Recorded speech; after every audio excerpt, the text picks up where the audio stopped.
인류의 멸망을 다루는 영화들 가운데 AI, 그러니까 인공지능 로봇들이 그 로봇들 때문에 인류가 멸망할 것이다 라는 소재의 영화들이 있습니다. 그런 영화들을 보면은 인간의 편의를 위해서 만들어진 로봇들이, 인공지능 로봇들이 인간의 명령에 의해서 움직이고 인간의 명령에 따라서 행동을 해야 하지만은 점차 스스로가 이제 생각하게 되고 스스로가 판단하고 스스로가 움직여서 나중에는 인간의 말을 듣지 않게 되고 이제 인간들을 죽이기까지 하고 인간을 지배하려 한다라는 내용들로 나와 있습니다. 그러니까 자신을 창조한 주인을 배반하여서 인공지능 스스로가 왕이 되려 한다라는 것이죠. 여러분, 우리 사람들은 하나님으로부터 지음을 받은 피조물들입니다. 그래서 우리는 하나님을 찬양하고 하나님의 뜻에 따라서 그 말씀에 순종하여 살아가야 한다라는 것이죠. 그런데 우리 인간들의 모습은 어떻습니까? 마치 인공지능 로봇이 자기가 주인이 된 양 인간의 명령을 거절하고 오히려 인간을 지배하려던 것처럼 우리 사람들도 하나님의 뜻을 거절하고 마치 자기가 주인이 된 것처럼 행동하면서 창조주 하나님을 찬양하지도 않고 예배하지도 않는 그런 삶을 살아가고 있는 사람들이 많이 있다라는 것이죠. 이것에 대해서 성경은 다음과 같이 말씀하고 있습니다. 본문 16절 말씀 읽어보겠습니다. 너희의 패역함이 심하도다. 토기장이를 어찌 진흙같이 여기겠느냐. 지음을 받은 물건이 어찌 자기를 지은 이에게 대하여 이르기를 그가 나를 짓지 아니하였다 하겠으며 빚음을 받은 물건이 자기를 빚은 이에 대하여 이르기를 그가 총명이 없다 하겠느냐. 아멘. 이것이 무슨 말이겠습니까? 토기장이가 이제 자신의 필요에 따라서 진흙을 이겨서 여러 가지 모양으로 토기를 만들었습니다. 그런데 지음을 받은 이 토기가 토기장이에게 뭐라고 이야기하고 있는 것입니까? 그가 나를 짓지 아니하였다. 그가 총명이 없다. 총명이 있다면 어떻게 나를 이렇게 만들 수 있느냐라고 말하고 있는 것입니다. 그러니까 우리 사람들이 자신을 창조한 하나님께 대하여서 하나님은 나의 주인이 아니십니다. 하나님은 지혜가 없으셔서 나를 이렇게밖에 만들지 못했습니다. 라고 항변하고 있는 것입니다. 여러분, 우리는 하나님을 믿으면서 종종 하나님의 뜻과 계획에 대해서 이야기할 때가 있습니다. 우리를 향한 하나님의 뜻이 분명히 있으시고 그 뜻과 계획에 순종하여서 우리가 살아가야 한다라고 늘 이야기를 합니다. 그런데 실제의 우리의 모습은 어떻습니까? 하나님의 뜻보다는 인간의 생각과 인간의 계산, 그 결과에 따라서 행동할 때가 더 많이 있다라는 것이죠. 그리고 하나님은 바쁘실 테니까 어떻게 내 문제 구석구석까지 신경을 쓰실 수 있을까? 내가 속으로 꿈꾸고 내가 속으로 계획하는 것들을 하나님이 어떻게 전부 다 아실까라고 생각하고 있는 것입니다. 그런데 불편한 진실은 이런 사람들이 불신자들 뿐만 아니라 예수를 섬기고 교회에 다니는 그리스도인들도 이런 사람들이, 이런 생각을 하는 사람들이 많이 있다라는 것이죠.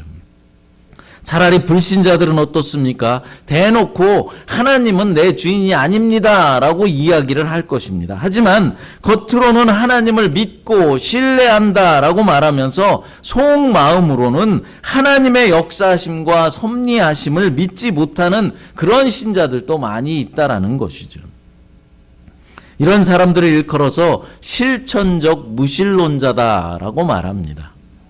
이들은 하나님의 존재는 인정합니다. 하나님이 계시다라는 것은 인정하지만 그분이 실제 우리의 삶과 우리의 역사 속에서 자신이 계획을 펼쳐나가지 않으신다라고 생각하고 있는 것입니다. 그러니 자연스럽게 그런 사람들은 위선적인 삶을 살게 되고 위선적인 사람이 되는 것이죠. 하나님이 자신의 삶이나 인간의 역사 속에 전혀 개입하지 않으신다라고 생각하고 있는 것입니다. 말로는 하나님을 예배하며 잘 섬겨야 한다라고 말하지만 실제의 삶에서는 하나님을 섬기고 믿는 대신에 자신의 부를 쌓는 일에만 전력을 다하지 하나님을 알아가고 예배하고 찬양하는 일에는 형식적인 체면치레만 하려 한다라는 것이죠. 이사야서 29장 13절 말씀 읽어보겠습니다. 주께서 이르시되 이 백성이 입으로는 나를 가까이하며 입술로는 나를 공경하나 그들의 마음은 내게서 멀리 떠났나니 그들이 나를 경외함은 사람의 계명으로 가르침을 받았을 뿐이라. 아멘. 이 본문에 유다 백성들의 상태를 표현하고 있는 것이죠. 지금 유다 백성들이 모양이 이런 상태에 있다라는 것입니다. 뭐라고 말합니까? 입으로는 나를 가까이 하고 있고 입술로는 나를 공경한다고 말하지만은 그의 마음은 내게서 멀어졌다라고 말씀하고 있는 것입니다. 이러한 모습이 오늘을 살아가고 있는 저와 여러분의 모습은 아닌지 생각해 보아야 합니다. 말로는 하나님을 믿는다라고 말하지만 실제의 삶 속에서 우리가 과연 하나님의 영광을 드러내면서 살아가고 있는지 생각하면서 회개해야 한다라는 것이죠. 그러나 하나님은 이러한 위선적인 삶을 살아가고 있는 우리들을 향한 은혜의 계획을 가지고 계십니다.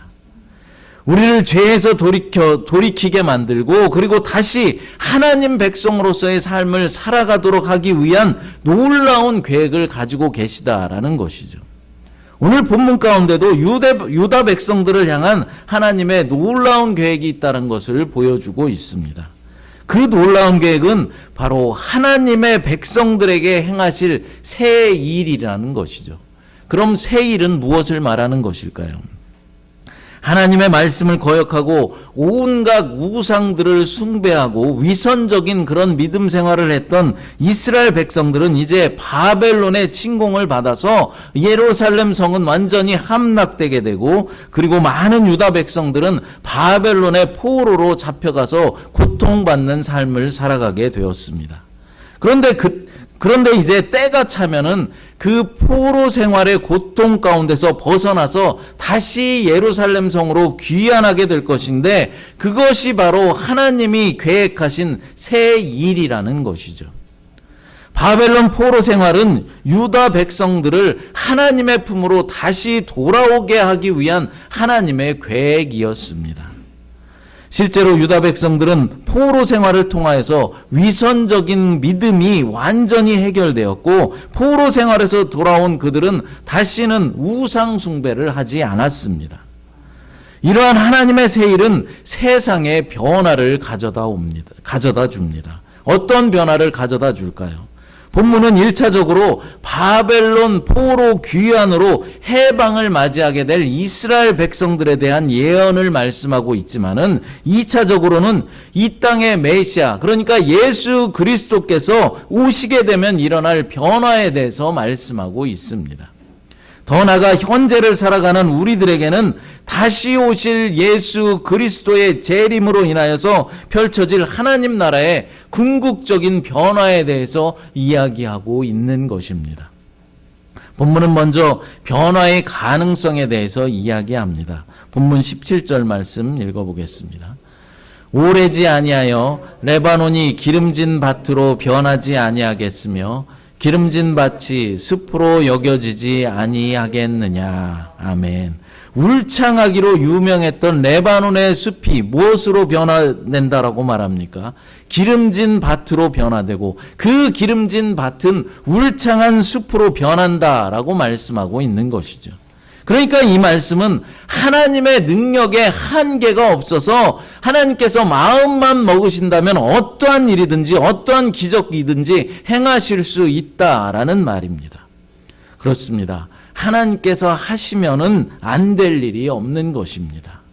사람의 생각과 사람의 계획으로는 도무지 이해가 되지 않고 안 될 것 같은 그런 일도 하나님이 하시면은 되는 것이죠. 물론 우리는 기적만을 쫓는 그런 믿음을 가지고 있어서는 안 됩니다. 그러나 그렇다고 해서 하나님이 기적을 일으키지 못하시는 분이다라는 그런 말이 아닙니다. 하나님의 피조물들은 하나님이 이미 조성해 놓으시는 자연 법칙대로 움직이고 그것에 따라서 살아가야 하지만은 때로는 하나님께서 자연 법칙을 뛰어넘는 그런 기적들을 행하셔서 사역들을 해 나가신다라는 사실을 우리는 깨달아야 합니다. 지금 여러분의 삶에 도저히 해결되지 않을 것 같은 그런 태산과 같은 장애물이 혹시 있으십니까? 그러나 하나님의 뜻이라면 풀리지 않을 것 같은 그런 문제라 할지라도 하나님께서 해결해 주십니다. 하나님의 기적으로 말입니다. 그렇다면 하나님이 자신의 능력을 힘껏 발휘하여서 이 세상에 가져올 변화는 어떤 것일까요? 첫 번째로 육체적인 변화입니다. 본문 18절 말씀입니다. 그날에 못 듣는 사람이 책의 말을 들을 것이며 어둡고 캄캄한 데에서 맹인의 눈이 볼 것이며 아멘. 하나님이 구원을 베푸시는 날이 되면 제일 먼저 그동안 육체적으로 신체적인 어떤 결함 때문에 고통받던 사람들이 육체적 고통에서 자유함을 얻게 된다라고 말씀하는 것입니다. 사람들이 이 세상을 살아갈 때 가장 큰 고통이 바로 겪는 고통 가운데 가장 큰 고통이 바로 이 육체적인 고통일 것입니다. 현대를 살아가는 우리들에게도 신체적인 그런 고통과 사고로 인한 고통 그리고 장애는 피해갈 수 없는 일일 것입니다. 의학이 아무리 발전하고 최첨단 의료 기술을 가지고 있다라고 하더라도 우리 인간들은 사고와 질병으로 인한 고통에서 완전히 자유로울 수는 없는 것이죠. 오히려 더 많은 바이러스와 희귀병의 노출이 점점 더 심해져 가고 있는 실정입니다. 지금까지도 코로나의 그 고통으로부터 지금까지도 우리가 어려움을 겪고 있지 않습니까? 아마도 우리가 죽음을 맞이할 때까지 그 전까지는 이 사고와 질병의 위협으로부터 노출되고 계속해서 그것 때문에 고통을 당하게 될 것입니다. 여러분, 그런데 본문에 제시된 질병의 예는 무엇입니까? 귀머거리가 듣게 될 것이고 맹인이 눈을 떠서 보게 된다라는 것이죠. 그러니까 못 듣는 병과 못 보는 병을 예로 들고 있다라는 것입니다. 왜 하필이면 못 듣고 못 보는 병을 예로 든 것일까요? 암병도 있고 그 당시 불치병으로 여겨졌던 문둥병도 있는데 말입니다. 당시 이스라엘 사람들은 메시아의 시대가 도래하게 되면은 그 증거로 맹인이 보게 되고 귀머거리가 듣게 된다라는 그런 생각을 가지고 있었습니다. 그들의 생각에는 죽은 사람을 살리는 일은 선지자들도 얼마든지 할 수 있는 일이다라고 생각했죠. 실제로 선지자 엘리야 선지자와 그의 제자 엘리야 선지자와 엘리사 선지자도 죽었던 사람을 다시 살린 적이 있었습니다. 열왕기상 17장 21절과 22절 읽어보겠습니다. 그 아이 위에 몸을 3번 펴서 엎드리고 여호와께 부르짖어 이르되 내 하나님 여호와여 원하건대 이 아이의 혼으로 그의 몸에 들어오게 하옵소서 하니 여호와께서 엘리야의 소리를 들으심으로 그 아이의 혼이 몸으로 돌아오고 살아난지라. 아멘. 엘리야 선지자가 사렙다 과부의 외아들을 살린 이야기입니다. 열왕기하 4장 32절 34절 읽어보겠습니다. 엘리사가 집에 들어가 보니 아이가 죽었는데 자기의 침상에 눕혔는지라. 엘리사가 내려서 집 안에서 한번 이리저리 다니고 다시 아이 위에 올라 엎드리니 아이가 7번 재채기 하고 눈을 뜨는지라. 아멘. 엘리사 선지자가 수넴 여인의 아들을 살린 내용입니다. 그러니까 엘리야 선지자와 그의 제자 엘리사 선지자도 죽었던 사람을 살려낸 적이 있었다라는 것이죠.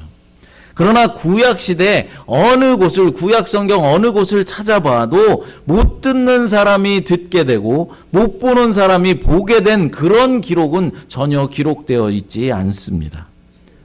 뿐만 아니라 현대의 의학을 가지고도 태어나면서부터 못 듣는 사람을 듣게 고치거나 태어나면서부터 못 보는 사람을 보게 할 수는 없는 일이죠. 하지만 간혹 죽었던 사람이 다시 소생하였다, 다시 살아나였다라는 소식은 가끔 우리가 접할 수도 있습니다. 그래서 당시 이스라엘 사람들도 죽은 사람을 살리는 일보다 맹인을 고치고 귀머거리가 듣게 되는 일이 죽은 사람을 살리는 일보다 더 어려운 일이다라고 생각하였던 것입니다. 그런데 이제 메시아가 오시면은 그가 그런 일을 행하심으로 말미암아 자신이 메시아다라는 정체성을 입증할 것이다라고 이스라엘 백성들은 생각하고 있었던 것이죠. 복음서에 기록된 예수님의 사역이 맹인의 눈을 뜨게 하고 그리고 귀머거리의 귀를 열게 하신 것은 우연한 일이 아닙니다. 메시아로서의 정체성을 사람들에게 분명히 알려주기 위해서 그렇게 하신 것이죠. 누가복음 7장 19절 말씀 읽어보겠습니다. 요한이 그 제자 중 둘을 불러 주께 보내어 이르되 오실 그이가 당신이 오니까 우리가 다른 일을 기다리오리까 하라 하매 22절도 읽어보겠습니다. 예수께서 대답하여 이르시되 너희가 가서 보고 들은 것을 요한에게 알리되 맹인이 보며 못 걷는 사람이 걸으며 나병 환자가 깨끗함을 받으며 귀먹은 사람이 들으며 죽은 자가 살아나며 가난한 자에게 복음이 전파된다 하라. 아멘. 세례 요한이 제자들을 예수님께 보내어서 당신이 진정 오실 그이입니까? 아니면 우리가 다른 일을 기다려야 합니까? 라고 물었을 때 가서 귀머거리가 듣고 맹인이 보고 가난한 사람들에게 복음이 전파되고 있다라고 전하라고 말씀하셨던 이 주님의 말씀은 바로 이러한 역사적인 배경이 있었다라는 것입니다. 여러분, 메시아가 오시면은 모든 질병의 고통으로부터 벗어날 수 있는 것입니다. 이 땅에 주님께서 다시 오시게 되면 이 세상의 모든 질병은 사라질 것입니다. 둘째로 영적인 변화와 함께 사회적인 변화가 올 것입니다. 본문 19절부터 21절까지 읽어봅니다. 겸손한 자에게 여호와로 말미암아 기쁨이 더하겠고 사람 중 가난한 자가 이스라엘의 거룩하신 이로 말미암아 즐거워하리니 이는 강포한 자가 소멸되었으며 오만한 자가 그쳤으며 죄악의 기회를 엿보던 자가 다 끊어졌음이라. 그들은 송사로 사람에게 죄를 씌우며 성문에서 판단하는 자를 올무로 잡듯하며 헛된 일로 의인을 억울하게 하느니라. 아멘. 모든 육체적인 고통에서 자유하게 되자 이제는 어떻게 되었다고 합니까? 사람들의 영도 하나님 안에서 진정한 기쁨을 누리게 된 것이죠. 신분이 천하고 가난한 사람들이 하나님 안에서 즐거워하게 되는 것입니다. 천하고 가난한 사람들이라면 세상에서 가장 의지할 곳이 없고 그리고 착취당하기 쉬운 그런 위치에 있는 사람들입니다. 날마다 억울한 일을 당해도 누구한테 호소할 그럴 곳도 없는 이들에게 평화가 깃들 것이다 라고 말씀하시는 것이죠. 악한 자들을 향한 심판이 임하기 때문에 그렇습니다. 하나님의 심판에 순기능이 있다면 대청소의 기능입니다. 자신의 권력을 믿으며 오만불손하게 살던 사람들, 힘께나 쓴다고 약한 사람들을 함부로 대하던 사람들, 힘없는 자들을 등쳐먹던 부패한 권력 집단, 그리고 소장농들의 허리를 휘게 했던 지주들, 정의를 굽게 하여서 사회적 약자들의 눈에서 피눈물이 나게 하던 재판관들과 사회 지도층 인사들을 탈탈 털어서 비참하게 만드는 정화의 효과가 나타나게 될 것이다 라는 것이죠. 이것이 바로 사회적 변화를 말하는 것입니다. 사회에서 천대받고 소외당하던 사람들이 하나님 안에서 이제는 즐거워하게 되고 그들을 핍박하고 착취하던 자들이 오히려 이제는 배척당하게 되는 것입니다. 이사야 29장 22절부터 30절, 23절 읽어보겠습니다. 그러므로 아브라함을 구속하신 여호와께서 야곱 족속에 대하여 이같이 말씀하시되 야곱이 이제는 부끄러워하지 아니하겠고 그의 얼굴이 이제는 창백해지지 아니할 것이며 그의 자손은 내 손이 그 가운데서 행한 것을 볼 때에 내 이름을 거룩하다 하며 야곱의 거룩한 일을 거룩하다 하며 이스라엘의 하나님을 경외할 것이며. 아멘.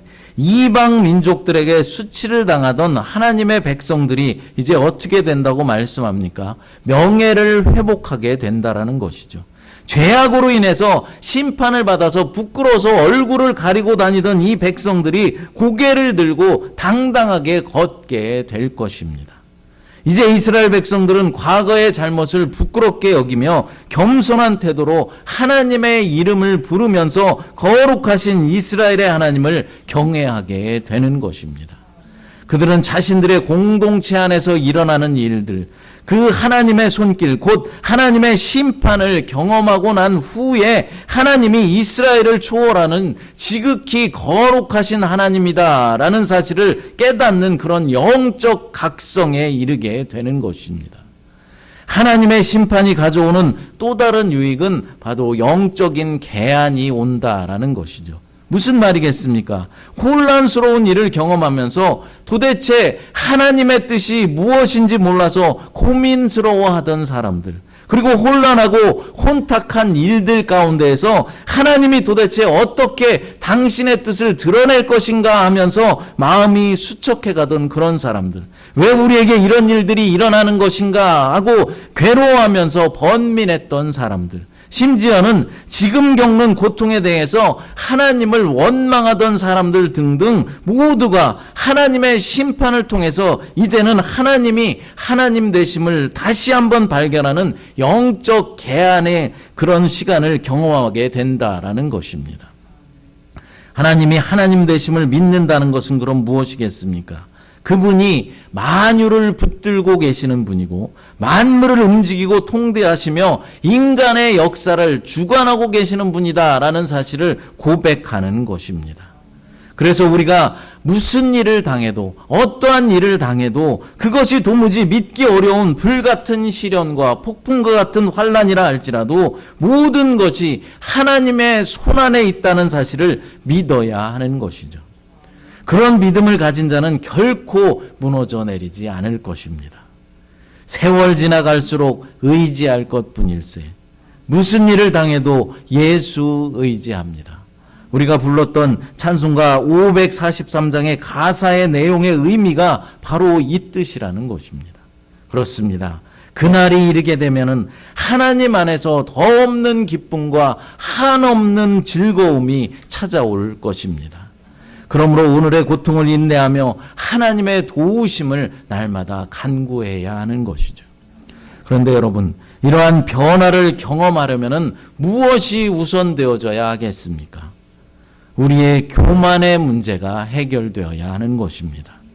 이스라엘 백성들이 말로는 하나님을 섬긴다고 말했지만 마음으로는 하나님을 멀리 떠났던 것처럼 하나님의 존재는 인정하지만 그분이 실제로 우리의 삶 가운데 역사하시고 인간의 역사 속에 전혀 개입하지 않으신다라는 그렇게 믿는 실천적인 무신론자들처럼 지음을 받은 토기가 토기장에게 어떻게 나를 이렇게 만들었습니까? 라고 항변했던 것처럼 우리의 모습이 하나님 앞에 그렇게 교만하지는 않았었나 우리가 생각하면서 회개해야 한다라는 것입니다. 이런 회개와 영적인 각성이 있을 때 우리는 육체적 고통이 없는 육체적 변화를 경험하게 되는 것입니다. 영적인 충만한 기쁨과 더불어서 약한 자들, 가난한 자들, 낮은 자들에게도 차별이 없는 사회적인 변화를 경험하게 되는 것입니다. 이스라엘 백성들도 바벨론 포로 생활로 70년 동안 고통당하였지만 70년이 지난 후에 결국은 포로 생활에서 해방되어서 자유함을 얻을 수 있었습니다. 이사야 선지자가 예언했던 메시아는 400년의 침묵기를 거치며 결국 이스라엘 땅의 평범한 목수의 아들로 태어나심으로 성취되었습니다. 이제 부활하신 예수님은 우리에게 변화된 세상을 주시려고 이 땅에 다시 오실 것입니다. 그때가 되면은 모든 육체적 아픔은 사라지게 되고 완전한 영적인 기쁨을 누리며 이 땅에 정의가 구현될 것입니다. 악한 자들은 영원한 심판을 받게 되고 그동안 가난과 착취, 불평등으로 고통당하던 주의 백성들은 변화된 하나님 나라에서 영원한 평화를 누리게 되는 것이죠. 그날을 고대하면서 지금 당하는 어려움에도 감사하며 기쁨의 삶을 살아가는 저와 여러분 모두가 되시기를 간절히 축복합니다. 시간 함께 주 선한 능력으로 찬양 부르시고 기도하겠습니다. 하나님 아버지 감사합니다. 우리에게 변화된 세상에서 살아갈 소망을 주셨사오니 감사를 드립니다. 말로만 하나님을 섬긴다고 말하며 마음속으로는 하나님을 멀리하는 어리석은 삶에서 벗어나게 하시고 왜 나를 이렇게 만들었는가 항변하는 교만함을 버리고 회개하여 하나님이 성취하실 그 나라와 그 땅을 소망하며 우리도 감사와 기쁨으로 살아갈 수 있도록 하나님 역사하여 주시고 인도하여 주시옵소서. 우리 새마음교회를 향하신 주님의 놀라운 계획과 뜻이 아버지 우리들을 통하여서 우리들 각자를 통하여서 이루어질 수 있도록 하나님 우리들에게 놀라운 복과 은혜와 믿음을 허락하여 주시옵소서. 거룩하신 예수님의 이름으로 기도드리옵나이다. 아멘.